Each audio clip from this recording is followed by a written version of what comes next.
গোপাল ও মন্ত্রীর বিচার। এই গল্পে আছে এক দুর্নীতিবাজ মন্ত্রী, রাজার সন্দেহ আর গোপালের অসাধারণ বুদ্ধি, যে বুদ্ধি দিয়ে সে ধরিয়ে দিল এক বড় অপরাধকে, এমনভাবে যে সবাই হাঁ হয়ে গেল। হাই বন্ধুরা, আমি রিম্পা। আমার ইউটিউব চ্যানেল জাস্ট ওয়াচ রিম্পাতে সবাইকে স্বাগত জানিয়ে আজকে চলেছি নতুন একটা গল্প নিয়ে।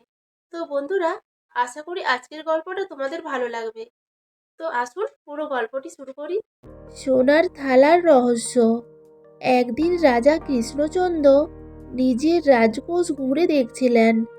হঠাৎ লক্ষ্য করলেন একটি সোনার থালা নেই। সঙ্গে সঙ্গে রাজ্য জুড়ে হইচই পড়ে গেল। রাজা রেগে অগ্নিশর্মা, কে নিয়েছে আমার রাজভাণ্ডারের জিনিস? সন্দেহ পড়ল রাজসভার অর্থমন্ত্রী রঘুনন্দনের ওপর, কারণ তিনি রাজভাণ্ডারের চাবি রাখেন। কিন্তু রঘুনন্দন গম্ভীর মুখে বললেন, আমি নির্দোষ মহারাজ, আমাকে ফাঁসানো হচ্ছে। রাজা চিন্তায় পড়ে গেলেন।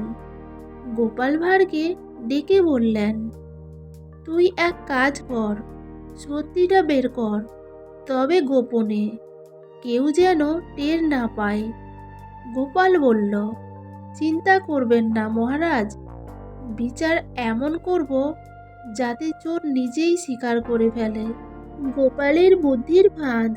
পরদিন গোপাল মন্ত্রিসভা ডেকে বলল, এই মামলায় বিচার হবে এক বিশেষ নিয়মে।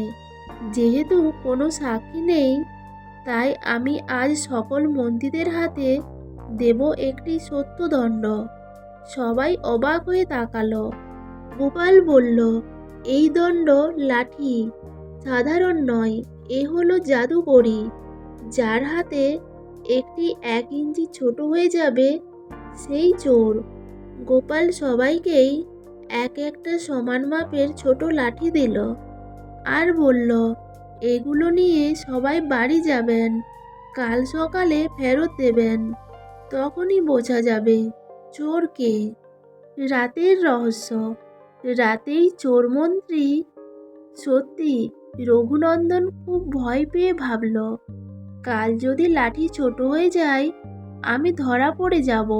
এক কাজ করি, আমি নিজের লাঠি 1 ইঞ্চি কেটে ছোট করে রাখি, তাহলে তো গোপালের সেই জাদু কাজে আসবে না।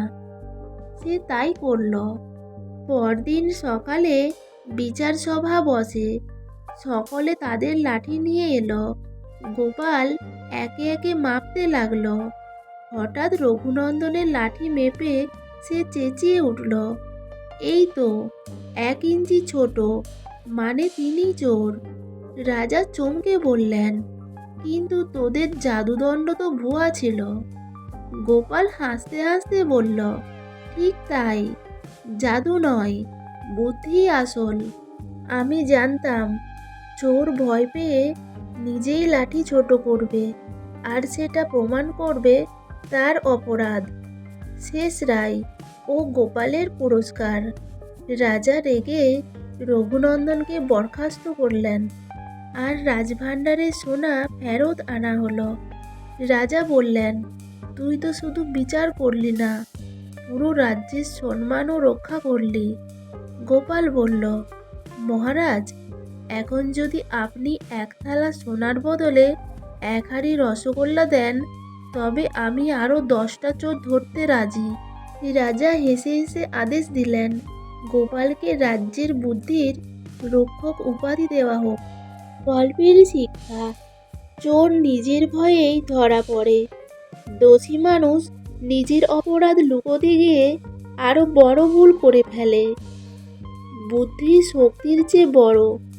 গোপালের চতুর্থ, যা কোনো জাদু নয়, সত্যকে প্রকাশ করেছে। ক্ষমতা বা পদ থাকলেই কেউ বিশ্বাসযোগ্য হয় না। মন্ত্রী হলেও রঘুনন্দন অপরাধী ছিল। পদ নয়, কাজই আসল পরিচয়। সত্য লুকিয়ে থাকে না, সময় মতো সত্য প্রকাশ পায়।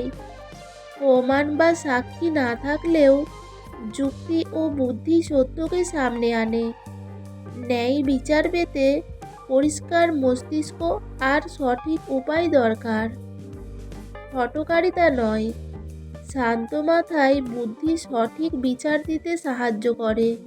বন্ধুরা, গল্পটি কেমন লাগলো? গল্পটি যদি ভালো লেগে থাকে তাহলে একটা লাইক আর একটা কমেন্ট করবেন। আর যদি আমার চ্যানেলে নতুন হয়ে থাকেন তো চ্যানেলটি সাবস্ক্রাইব করে পাশে থাকবেন। গল্পটি শেষ পর্যন্ত শোনার জন্য অসংখ্য ধন্যবাদ।